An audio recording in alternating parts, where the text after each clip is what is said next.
नमस्कार दोस्तों, जीए जो यूट्यूब चैनल में आपका स्वागत है। आज की वीडियो में हम लोग देखने वाले हैं आर्टकेम की सीरीज जो हमारी चल रही है टिप एंड ट्रिक्स, उसके बारे में हम लोग जानकारी लेने वाले हैं। आपकी बदौलत हमने 50,000 सब्सक्राइबर पा लिए है। सब्सक्राइब 50,000 सब्सक्राइबर हमने क्रॉस कर लिए है। सब आपकी बदौलत हुआ है। और जितना भी हमने ये जो चैनल खड़ा किया है, उसके बाद में जो भी हम लोग मार्केट में डिजाइन सप्लाई करते हैं और सब लोग को जो मदद करती है, सब आपका प्यार है और आपकी बदौलत हम लोग सब कर पाते हैं। और ऐसा ही प्यार आगे चल के बनाए रखिएगा। ठीक है, अभी तक हमने आर्ट कैम के रिलेटेड और सीएनसी के रिलेटेड जो भी फर्नीचर के रिलेटेड है, ऐसे कंबाइन करके या मिक्सिंग करके अभी तक 700 के ऊपर वीडियो हमने ऑलरेडी हमारे चैनल के ऊपर डाल दिए हैं। तो उसके हम लोग पहले आर्टकेम के बारे में सिखाते थे। आर्टकेम के बारे में 30 ट्यूटोरियल हमारे बने भी थे। उसके बाद में हमने नई सीरीज लॉन्च की थी टिप एंड ट्रिक्स। बीच में अभी 4-5 महीने हो गए, तो हम कुछ बिजी थे, अवेलेबल नहीं हो पाए, तो उसकी वजह से वो जो आर्टकेम की सीरीज थी वो थोड़ी सी स्टॉप हो गई थी, वो बन नहीं पाई थी। तो हम उसको अभी कंटिन्यू करने वाले हैं। सबसे पहले आपको हमारे चैनल पे जाना है। चैनल पे जाने के बाद आप प्लेलिस्ट पे अगर क्लिक करते हैं तो आपको 3 तरह की प्लेलिस्ट बन जाएगी।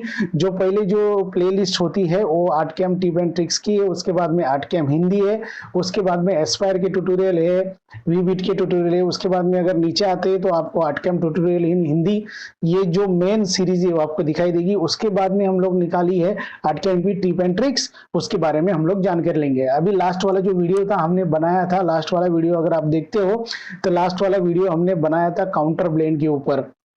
ये जो काउंटर ब्लेंड के ऊपर बनाया था कि काउंटर ब्लेंड असल में वर्क कैसे करता है।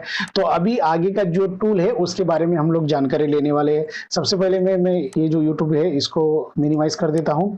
मिनिमाइज करने के बाद मैं यहाँ पे आर्टकेम में चला जाता हूँ। तो हमने जो लास्ट वाला जो सीरीज देखा था काउंटर ब्लेंड देखा था। अभी काउंटर ब्लेंड के बाद में हम लोग देखने वाले ये उसके बाजू में जो ऑप्शन है वेव का ऑप्शन है। असल में वेव का ऑप्शन काम कैसे करता है, तो वेव का हमें जरूरत कहाँ पे पड़ेगी। ठीक है, अभी वेव क्या होता है, एक दूसरे से मतलब एक अगर ऑब्जेक्ट ऊपर है उसके नीचे से अगर दूसरा ऑब्जेक्ट निकल रहा है तो उसको वेव बोला जाता है। तो वेव असल में काम कैसे करता है इसके बारे में हम लोग जानकारी लेंगे। सबसे पहले वेव को ओपन करते हैं। वेव को ओपन करने के बाद वेव का इस तरह सा एक इंटरफेस ओपन हो जाता है वेव का। तो असल में आप बोलेंगे फिर वेव कैसे काम करता है। वेव के लिए हमें जरूरत पड़ती है 2D वेक्टर की। जब भी हमारे पास 2D वेक्टर होंगे तो उसके हिसाब से वेव वर्क करेगा। ठीक है, तो मैं नॉर्मली आपको 2D वेक्टर क्रिएट करके दिखा देता हूँ कि वेव असल में कैसे काम करेगा। तो यहाँ पे हमने एक लाइन खींच ली। लाइन खींचने के बाद उसको सिलेक्ट कर लिया। यहाँ पे चले गए ब्लॉक एंड रोटरी कॉपी में। उसके बाद में ब्लॉक कॉपी रखेंगे हम लोग। उसका गैप जो भी है आपको रखना है, तो हम लोग रखेंगे 30 का गैप। ठीक है, और कितना लाइन चाहिए, 15 लाइन चाहिए। तो इतना लाइन यहाँ पे क्रिएट हो गया। 30 mm का गैप है दोनों लाइन के बीच में, और ये लाइनें कितनी 15 लाइनें क्रिएट होगी। ठीक है, अगर आप चाहे तो इसको कम भी करवा सकते हैं। कंट्रोल जेड करके आप 15 लाइन की जगह पे आप इसको 10 लाइन कर दो, और यहाँ पे गैप आप 50 का कर दो। तो इस तरह की लाइनें क्रिएट हो जाएंगी। तो इसको सबको सिलेक्ट करके F9 कर लेते हैं।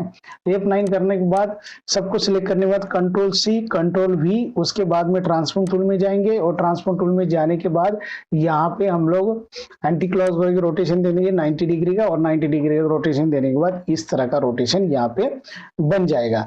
तो अभी रोटेशन बनने के बाद क्या होगा ना, इसको मैं थोड़ा सा बड़ा कर लेता हूँ, एक दूसरे को क्रॉस हो जाएगा ना, दिक्कत नहीं रहेगी। 1 सेकंड, अल्ट दबा के यहाँ पे अगर सिलेक्ट करते हो तो ये दोनों साइड से ये हो जाएगा। ठीक है, इसको बाहर क्लिक कर दिया। इनको भी मैं सिलेक्ट करके ट्रांसफॉर्म टूल में जाऊंगा और अल्ट बटन दबा के इनको मैं स्केल कर लूंगा। ठीक है, इस तरह का स्केल। ठीक है, अभी इस तरह का हमने स्क्वायर तो बना लिए लाइन के जरिए। अभी लाइन के जरिए बनाने के बाद में यहाँ पे वेव टूल कैसे अप्लाई होगा उसके बारे में भी हम जानकारी लेंगे। सबसे पहले हम लोग नॉर्मल जो वेक्टर है वेक्टर क्रिएट कर लेते हैं, जिसको हम लोग क्रॉस सेक्शन बोलते हैं। ये एक तरह का क्रॉस सेक्शन हमने क्रिएट कर लिया राउंड वाला। उसके बाद में एक दूसरा ट्रायंगल टाइप में ले लेते हैं हम लोग। ठीक है, ऐसे ही नॉर्मली यहाँ पे लाइन ली, यहाँ पे क्रिएट करके इस तरह का क्रॉस सेक्शन हमने ले लिया। ये सिर्फ फॉर एग्जांपल है। हाँ, तो मैं आपके दिमाग में जैसा आएगा वैसा डिजाइन आप क्रिएट कर सकते हो आपके हिसाब से। मैं सिर्फ ये आपको एग्जांपल बता रहा हूँ कि वेव असल में काम कैसी करती है और वेव का काम होता क्या है। ठीक है, तो इस तरह का हमने क्रिएट कर लिया। और एक दूसरा मैं ले लेता हूँ यहाँ पे कभी कभार क्या होता है ना, इस टाइप का अगर हम लोग लाइन क्रिएट करते हैं तो दो लाइन के बीच में थोड़ा सा गैप रख के ऐसा, ठीक है, अल्ट दबा के सेम लाइन में रह के इस तरह का हम लोग इसको क्लोज करवा देते हैं। तो इन दोनों को कभी भी क्रॉस सेक्शन अगर बनाते हैं तो क्रॉस सेक्शन का जो लाइन है तो सेम लाइन में होना चाहिए, ठीक है, इस तरह से ये दोनों जो पॉइंट है, स्टार्टिंग पॉइंट और एंड पॉइंट, वो सेम लाइन में होने चाहिए, ठीक है। इतना हमने क्रिएट कर दिया। इतना क्रिएट करने के बाद अभी वेव देखेंगे काम कैसा करता है। तो अभी वेव काम करने के लिए हम लोग जाएंगे वेव टूल में। वेव टूल में जाने के बाद सारे जितने भी वेक्टर थे उनको सिलेक्ट करेंगे और यहाँ पे करेंगे set drive reel. Set drive reel करने के बाद देखिए इनका डायरेक्शन यहाँ पे नीचे जा रहा है, इनका डायरेक्शन आपका राइट साइड में जा रहा है, ठीक है। सब लाइन को ये नाम दे दिया, बी कोई नहीं है। अभी यहाँ पे बता रहा है सेट क्रॉस सेक्शन। तो अभी पहले मैं सेट क्रॉस सेक्शन, आपको क्रॉस सेक्शन सेट करके बताता हूँ। तो मैंने एक पहला क्रॉस सेक्शन बताया और यहाँ पे मैंने सेट क्रॉस सेक्शन कर दिया। अभी इसमें क्या हो रहा है ना, इसमें देखिए अगर गौर से अगर आप देखते हो तो लाइन एक दूसरे के नीचे से जा रही है, ठीक है। लेकिन यहाँ पे क्या हो रहा है ना, मेरा जो माउस का की वहां पे देखिए, यहाँ पे क्या है ना, ये नीचे से तो जा रहा है लेकिन इसको आधा खा रहा है। तो यहाँ पे जो थोड़ी सी सेटिंग होती है ना, इसको चेंज करना पड़ता है। तो अभी लेंथ ऑफ क्रॉस ओवर, तो length of cross over width के हिसाब से डालना पड़ता है, लेकिन यहाँ पे मैक्सिमम 3 और 4 में ही काम होता है। तो हम लोग क्या करते, 4 का डालते। तो 4 का डालने के बाद देखिए यहाँ पे जब 2 था तो यहाँ पे थोड़ा सा क्रॉस होके फिर ये सीधा होता था, फिर नीचे क्रॉस चला जाता था। तो ये दिखने के लिए थोड़ा सा ना अजीब दिखता है। तो इसको हम लोग क्रॉस ओवर क्या करेंगे, 4 करेंगे। अभी क्रॉस ओवर 4 करने के बाद में क्या है ना, थोड़ा सा राउंड ऐसा ना शेप रेडी हो गया। हम लोग 3 भी कर सकते हैं, ठीक है। 3 करेंगे तो थोड़ा सा फ्लैट आएगा, लेकिन 3 नहीं करेंगे, हम लोग 4 करते हैं। ये हो गया 4 का क्रॉस ओवर, ठीक है। क्रॉस ओवर करने के बाद यहाँ पे पूछ रहा है डेप्थ ऑफ अंडरपास। अंडरपास का डेप्थ कितना होना चाहिए। अभी यहाँ पे 40% है। अगर 100% हम लोग अगर करते हैं तो 100% पे हम लोग 0 जाएंगे, 0 हो जाएगा अंडरपास डेप्थ। लेकिन अंडरपास डेप्थ अगर 0 करते तो दिखने के लिए इतना अच्छा नहीं दिखता। जब भी अंडरपास हम लोग डेप्थ 100% कर देते हैं तो यहाँ पे अगर 3 करते हैं तो थोड़ा दिखने के लिए सही दिखेगा। लेकिन जब भी अंडरपास डेप्थ बढ़ाते तभी हमको क्रॉस ओवर जो है लेंथ उसको भी कम ज्यादा करना पड़ता है, ठीक है। तो अभी ये जो अंडरपास जो डेप्थ है, परसेंटेज है, उसको हम लोग कम करेंगे, उसको हम लोग करेंगे 60%। ओके, 60% में इनफ लग रहा है, ठीक है। उसके बाद में ये ऊपर का जो हाइट है, हाइट ऑफ ओवरपास, ये डेप्थ हो गया और हाइट ऑफ ओवरपास, ये अगर हम लोग 100% करते हैं, 100% करते हैं तो इतना कुछ फर्क नहीं पड़ता है इसमें। आप 100% कर लो, 50% कर लो, कुछ फर्क नहीं पड़ता इसका, कुछ मतलब इतनी इफेक्ट नहीं पड़ता डिजाइन में। तो उसको आप 0 रखेंगे तो बेटर रहेगा, ठीक है। तो इसको हमने इतना कर दिया, 60% कर गया। 60% से अगर हम लोग 70% करते हैं तो 70% करेंगे तो 70% इस तरह का ये ओवरलैप हो जाएगा। तो इसको बोलते हैं वेव। तो वेव एक के नीचे से एक निकलेगा तो ये उसके हिसाब से होगा। दूसरी बात, आप बोलेंगे दोनों के बीच में बहुत गैप आ गया, तो गैप जब भी आएगा ना तभी आपका क्रॉस सेक्शन जो है वो जितना थिकनेस का है, जितना हाइट का है, उसके हिसाब से वो रेडी होगा। अगर हम क्रॉस सेक्शन को चेंज करते हैं तो वो भी चेंज होता जाएगा इस तरह सा। जब भी क्रॉस सेक्शन आपका बड़ा हो जाएगा तो यहाँ पे भी आपको थोड़ा सा चेंजेस करना पड़ेगा। जो 4 का लेंथ था, ये लेंथ को हमको 2 पे करना पड़ेगा तभी ये सही देगा।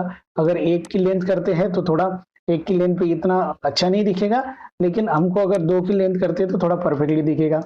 3 की लेंथ करते हैं तो थोड़ा सा राउंड में दिखाई देगा।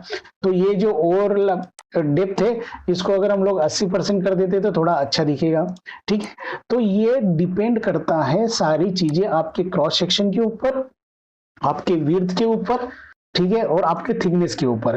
तो थिकनेस बाद में भी आप कम ज्यादा कर सकते हैं, थिकनेस का कोई मसला नहीं है, लेकिन ये सारी चीजें आपको बाद में भी कर सकते हैं आप लोग, ठीक है। अभी इसको मैं यहाँ पे क्रॉस सेक्शन को चेंज करता हूँ, यहाँ पे डाल देता हूँ दूसरा cross section, add cross section. देखो अगर मैं ये क्रॉस सेक्शन डालता हूँ तो इसके हिसाब से ये अंडर पासेस तैयार हो जाते हैं, ठीक है।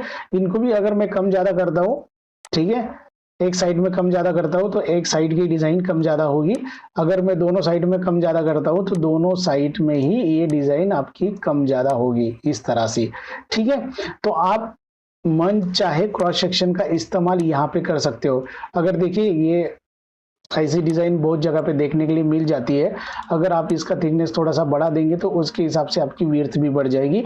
तो ये अंडर पार्ट जो रहेगा, ये अंडर पार्ट जो यहाँ से दिख रहा है नीचे से, अगर आप इसको थोड़ा सा कम कर देंगे इनको, तो अंडर पास आपको दिखना थोड़ा सा कम हो जाएगा। ठीक है, अंडर पास आपको यहाँ से दिखेगा नहीं। डिपेंड करता है कि आप क्या हिसाब से बना रहे हो डिजाइन, आपका क्रॉस सेक्शन क्या हिसाब से, और आपको क्या हिसाब से अंडर पास करना है, ये सारी चीजें यहाँ पे होगी। अभी ये जो चीजें है, ये चीजें होगी आपकी। ये तो लाइन क्रिएट थी, इसकी वजह से लाइन क्रिएट थी, तो इसमें हो गया। तो अभी हम ये लाइन को हटा देते हैं। ठीक है, हम किसी भी लाइन को नहीं रखते, सब लाइन को डिलीट कर देते हैं यहाँ से। तो यहाँ से हमने लाइन को डिलीट कर दिया। अभी लाइन को डिलीट करने के बाद हम लोग लेते हैं स्क्वायर में। ठीक है, इस तरह से हमने स्क्वायर ले लिया। ठीक है, उसके बाद में ये दूसरा यहाँ पे डाल दिया। ठीक है, ऑब्जेक्ट हमने यहाँ पे डाल दिया, एक ऑब्जेक्ट कॉपी करके हमने यहाँ पे डाल दिया और दूसरा ऑब्जेक्ट पकड़ के यहाँ पे डाल दिया। ठीक है, इस तरह के ऑब्जेक्ट हमने डाल दिए और उसके बाद में यहाँ पे एक ऑब्जेक्ट हमने डाल दिया। ठीक है, अभी ये ऑब्जेक्ट एक दूसरे को अंडर पास करेंगे। तो अंडर पास अगर एक दूसरे को करेंगे तो सबसे पहले हमको यहाँ पे जाना पड़ेगा वेव में। वेव में जाने के बाद सबको सिलेक्ट कर लिए और यहाँ पे हमने ड्राइवलेट को सेट कर दिया और यहाँ पे हम डालेंगे add cross section. Add cross section जैसे ही डालते हैं तो एक दूसरे को क्रॉस होता है। तो मैंने पहले ही बोला था एक दूसरे को क्रॉस होगा, तो हम 4 का ये देंगे और उसके बाद में ये 70% का ये देंगे। तो ये देखिए, ये ऐसा लगता है कि एक दूसरे को क्रॉस हो रहा है। ठीक है, यहाँ पे भी एक दूसरे को क्रॉस हो रहा है, यहाँ से नजदीक जा रहा है, यहाँ से नीचे से जा रहा है। ठीक है, यहाँ से ऊपर से जा रहा है, ये ऊपर हो रहा है, लेकिन ये नजदीक आ गया, इसके वजह से ये यहाँ पे प्रॉब्लम कर रहा है। तो चाहे तो आप इसको अगर एडिट करते हो, इनको दोनों को सिलेक्ट करके और इनको थोड़ा सा दूर लेते हो तो थोड़ा सा परफेक्ट लगेगा। ठीक है, तो इनको भी अगर हम लोग सिलेक्ट करते हैं और इनको भी थोड़ा सा दूर करते हैं यहाँ से, ठीक है, थोड़ा सा अच्छा लगेगा। तो ये सारी चीजें ना आपको मैन्युअली एडजस्ट करनी पड़ती हैं।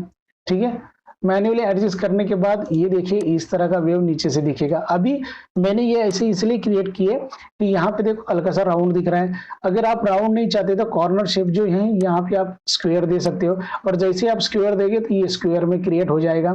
ठीक है, तो ये सारी चीजें उसके हिसाब से क्रिएट होती हैं, वेव के हिसाब से। तो आपको उसके लिए पहले 2D वेक्टर क्रिएट करना पड़ेगा, और 2D वेक्टर क्रिएट करने के बाद फिर आपको क्रॉस सेक्शन ऐड करके फिर आप अलग अलग डिजाइन इसमें बना सकते हैं।